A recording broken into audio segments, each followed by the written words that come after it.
Hello friend, welcome to Waltcher. We're happy to invite you to come and visit us in May. We will be demonstrating all of the machinery for producing your bars, cereal bars, for your sticky product bars.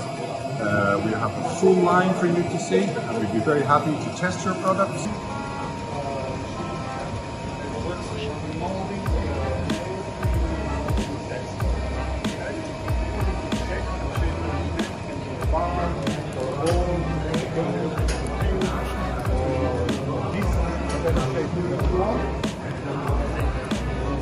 Starts to move. At this part of the process, it gets high pressure air.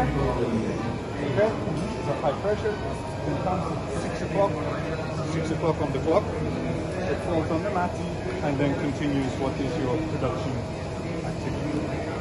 Okay, if it's going into enrobing into chocolate, or going for baking, or other things that you want to do for cooling, or any other process.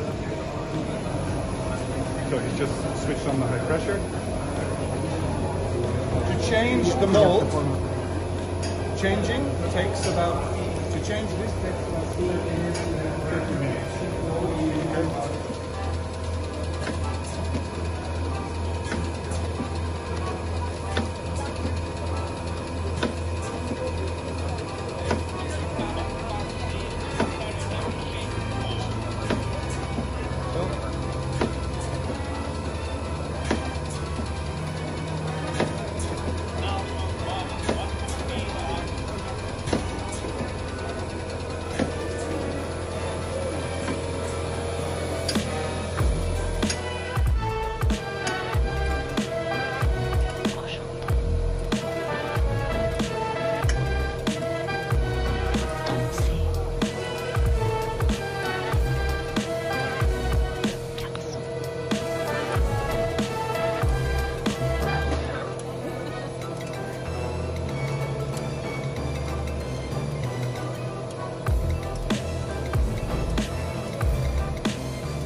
Thank you. See you in May.